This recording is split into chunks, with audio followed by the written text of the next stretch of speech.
Hey guys, so I just wanted to do a video specifically on how I set up my coyote baits. This isn't a brand new spot. This spot I've been trapping for quite a few years. But I'm going to go through the snares I'm using, how I'm setting them, where I'm setting them, why I'm setting them, kind of blocking in, that sort of thing. How I'm putting my bait and where I'm putting my bait, why I'm putting my bait. And kind of some tips and tricks on how to improve your coyote catches and your snare setups here around the baits. So it's going to be a long video. There's going to be a lot of information in it. Try and stay with me, and yeah, hopefully everything makes sense. If you have any questions, concerns, drop a comment down below. I do read them all. I try to get back to them all, and I will respond to you. Like, share, follow, subscribe, help me build a page. I really appreciate the attention here, and yeah, good luck out there. Morning guys. So it's mid-November here. We're gonna start shifting gears. Everything's starting to freeze up, so we're pulling most of our beaver stuff except for any stuff around the culverts that are still open getting bothered, but for the most part everything's getting pulled. We're gonna move to coyote trapping. So basically what I'm going to do here is start baiting. It's still only, I think, the 15th of November kind of thing. I want to give them maybe another week before I really start hammering them, just to make sure those hides are fully primed. So yeah, we're going to go out here. We're going to dump the bait out. We're going to check a whole bunch of these snares, make sure they're all still in place. Swap out any of the ones that are used from last year, that sort of thing. Or that I cut off and never replaced last year on the last check. So make sure everything's good, and yeah, show you kind of what we're setting up here for our snares. So this bait here I've been running for about 7 years now. Most years I'm taking 30-35 coyotes off of. The most I've gotten out of here was just over 50 in 1 year, and there was 1 year I only got like 21 or something like that. So it's on average, I'd say probably about 30-35 coyotes out of this bait is a decent number. Lots of sick ones here because nobody traps in this area. My only issue is I do have to go talk to all of our neighbors. We got one neighbor here, another neighbor just over here, got one on this side, and one to the east here as well. I generally go to all the residences within a mile of where my bait sites are, let them know that the snares are up, that sort of thing. All these guys are good. They've known about this spot for years, so they keep their dogs home, but you do have to be conscious of that. Catching dogs is a great way to get snares outlawed in Alberta.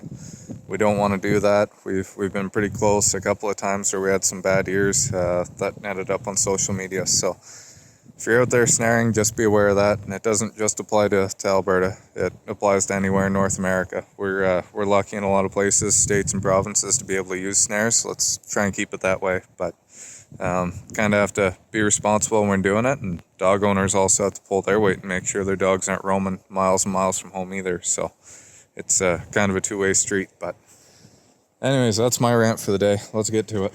So I just changed my gloves here. I don't really care for leather gloves because they're bad for soaking up scent and that sort of thing and holding on to scent. And then you obviously put that under your snares. So I do prefer the kind of thinner gloves with the rubber palms on them. So that's just my preference on them. Some people don't use gloves at all, and sometimes I don't. If my hands are cold and dry, especially dry is the important part, you're not really putting a lot of scent on. So I'm just going to show you my setup and how I'm running it. I got snares all through here, actually on a couple of these trees here we'll come back and maybe look at, but I don't go in very far. And something also I'm going to have to watch is these are all deer trails through here. There's actually quite a few deer in this little area. It's kind of a safe spot for them, but it's on private property. So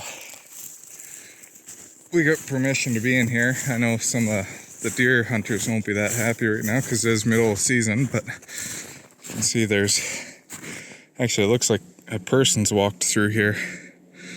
But yeah, this is a big deer trail going through here. They're all through this spot. But once we start dumping meat, we'll get more and more coyotes coming. There's lots of coyotes in this area. Actually, you can see coyote tracks right there going through in that deer trail. But I don't go very far. Maybe 80 yards from the truck, 60, 80 yards. I'm dumping this, and the reason why I've picked here, this is a nice open area so that the eagles, the crows, ravens, they can come in and get out without going into the trees. So I don't catch any birds here. They have no reason to go back in the bush unless there's a dead coyote in a snare that I haven't picked up in a while, or they're running out of meat here and they start ripping apart my coyotes. But some of my snares are only 10, 15 yards beside. And again, I don't have to worry about it too much because the birds aren't going through these spots. But I see there's a new trail through here. Maybe we'll set up when we come back. But kind of go on a little bit of a circle here and I'll show you.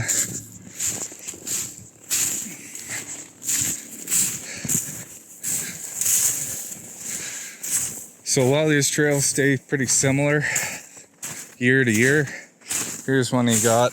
I broke off willow here, so I kind of didn't really put it on very nicely, but this is fine for shallow snow. I can bend that number 9 wire over. Then my snare is right here on this branch. You can see I hang them up year to year. I'll just put them on like that. I don't know if I can get this off one-handed. Oh, there we go. So I've got my extension back to the willow over there. I just felt it solid. I make sure my lock, sorry guys. I make sure my lock is freed up, moving. Teeth are still good on it. I can check that just by looking real quick. And I'm not sure if you can see that. And then I open my snare loop up. And we're not going to do this with all of them today. I'm just showing you guys. Or trying to show you. Sorry. And there's my whammy over there. So I just use a plastic water line for a whammy, and this one's actually a missized one. Really sorry about the video's getting all messed up there. So yeah, I might cut that little piece out there because that was probably hard for you guys to watch. So if I was gonna set that up, that's actually pretty good right there. I might take one of these stinging nettles and just go on either side of it. One there.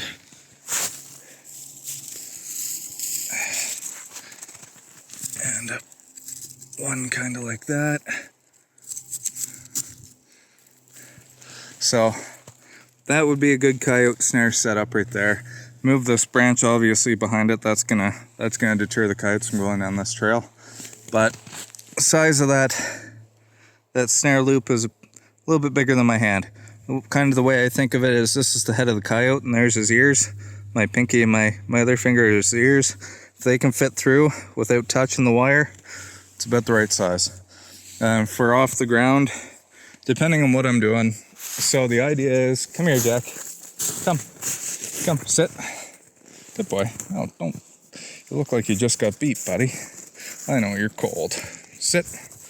Good boy. So you want the snare to actually hit the coyote kind of right around the neck, right in here, and not down low, because what you want it to do is to close up right on this part of his neck, not down here. Those are bad catches. So if you have the snare higher, he's going to catch it just under the chin.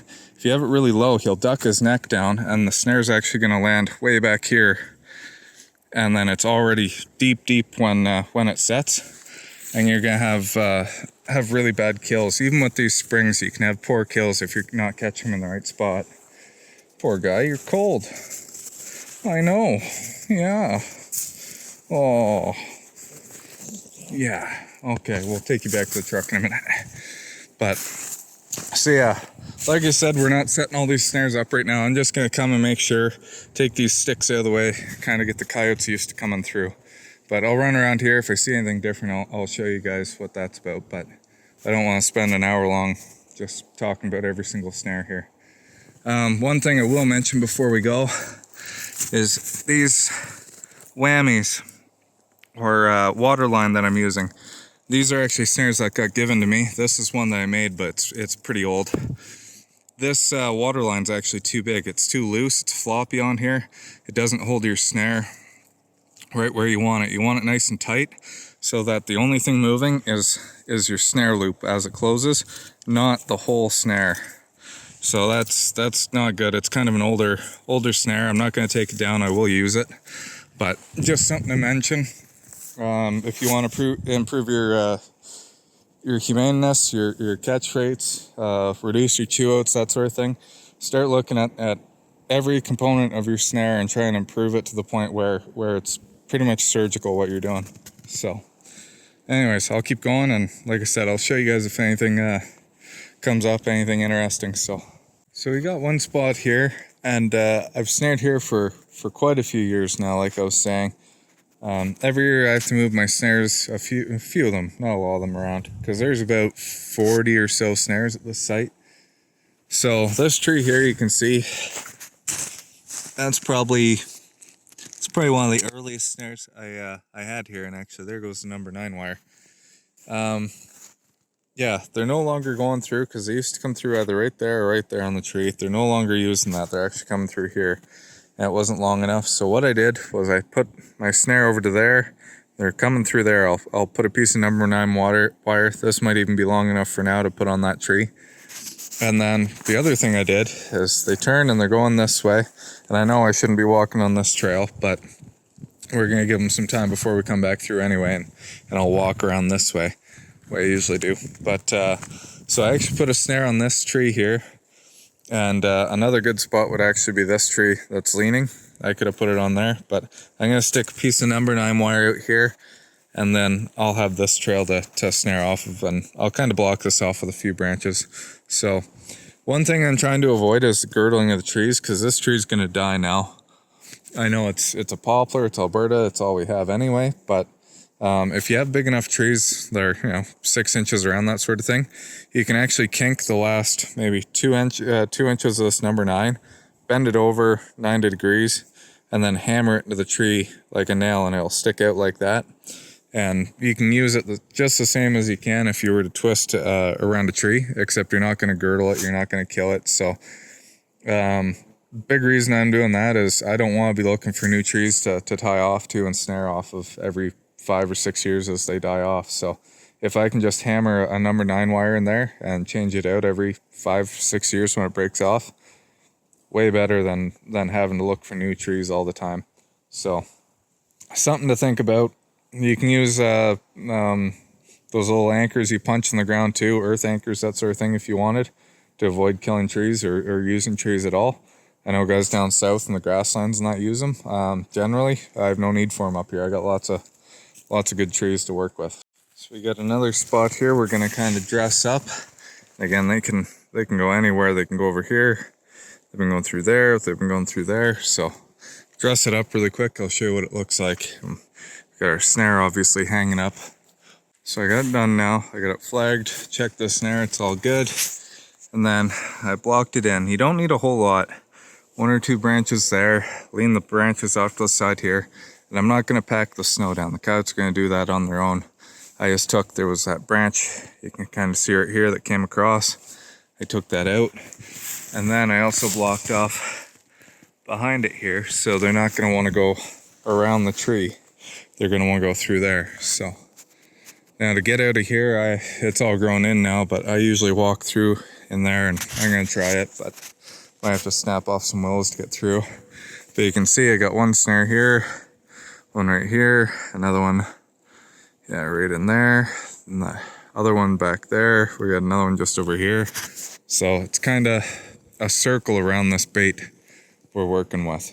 Okay, we're getting through. We have probably 30 or so checked and fixed up now.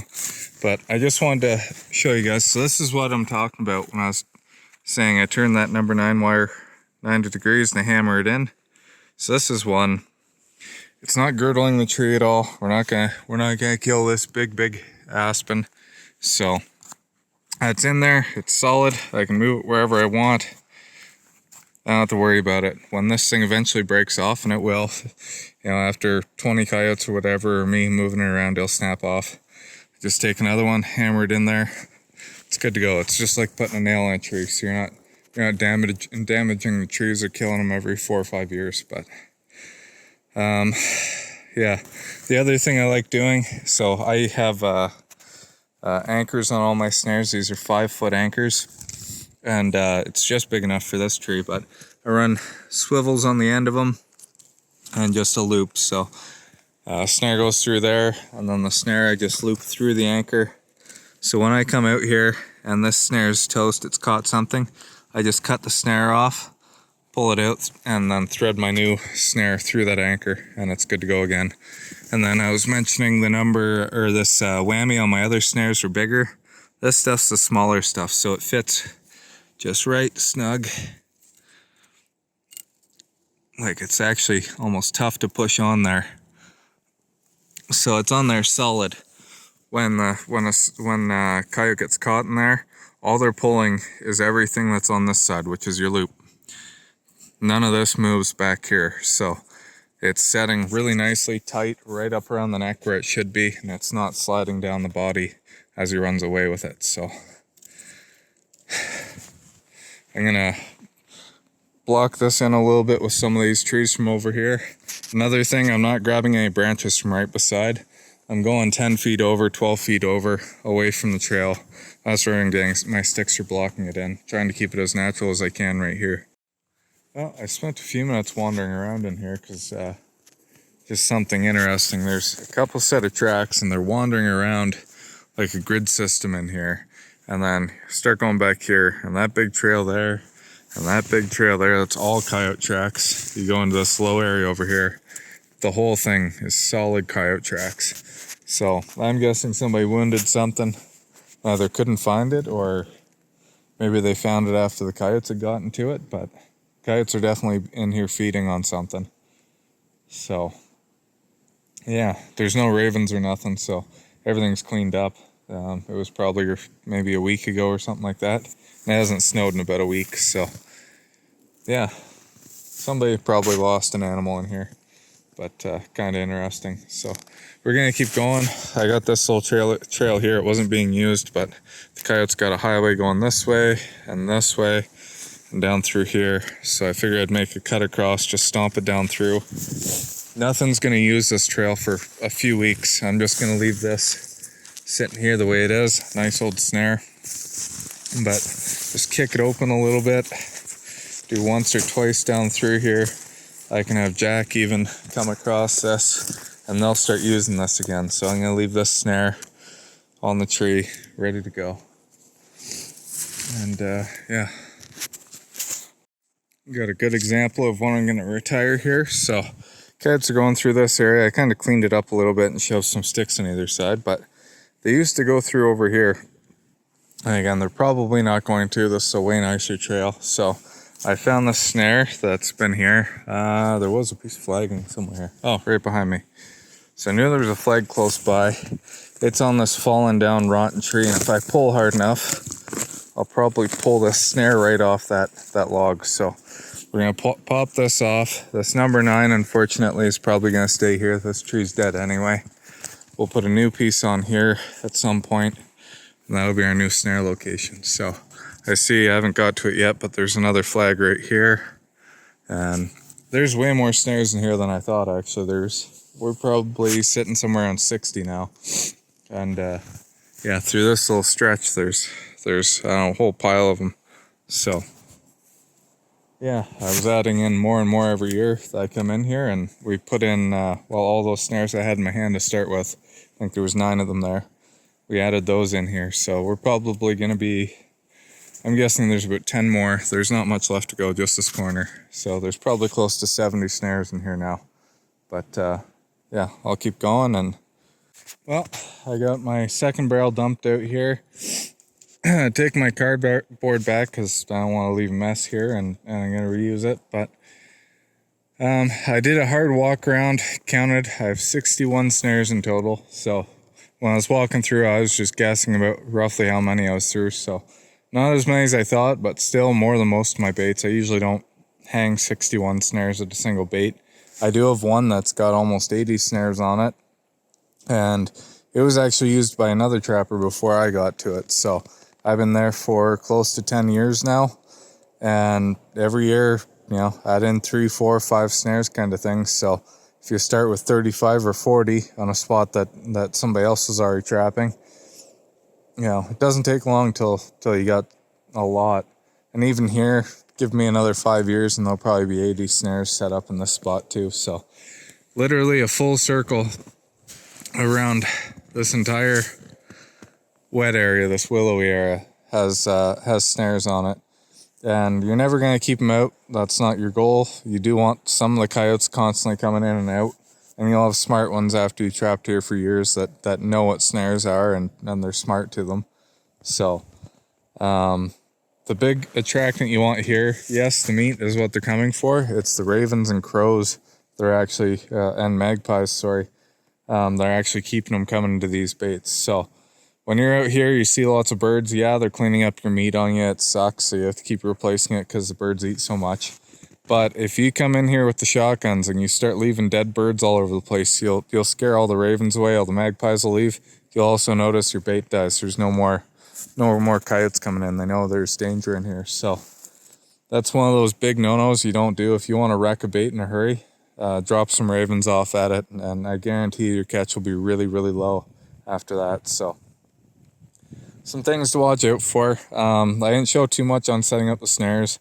Sometimes I set them, tie them off high. Sometimes I tie them off low. I like to tie off low if I'm using those Seneca springs or those lights out springs.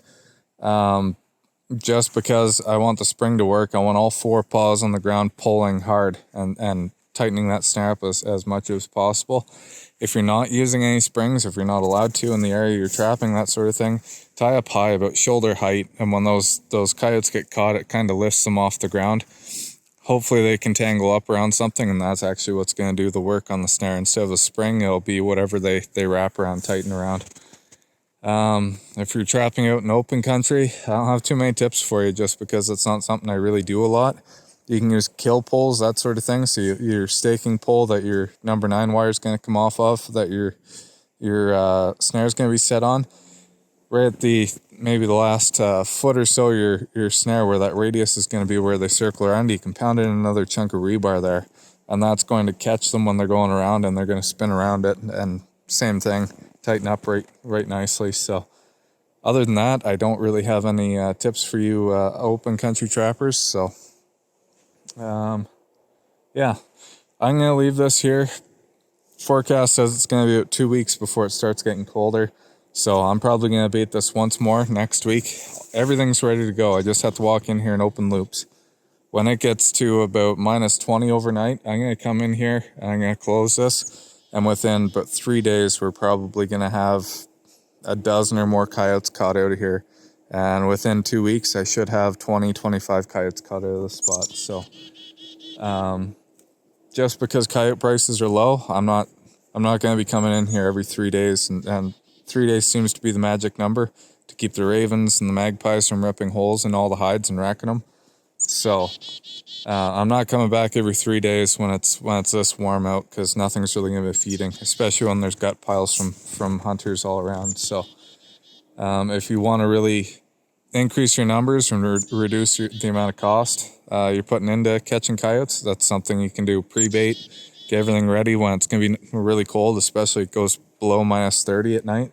Set your bait, and you'll have all the coyotes in the area caught within 2 weeks. You can shut it down, wait till later in the season, and do the same thing again. So that's kind of the most efficient way to do it. But yeah, I hope you guys are enjoying this video. I did this one specifically just to show you guys what I'm doing before season gets going too hard, because I'm about 3 months behind on editing. So gonna get this one out hopefully next couple days. So it'll be middle November by the time this one comes out. And then hopefully you guys can see in March how I make it for my season. So thanks for watching, guys. Good luck.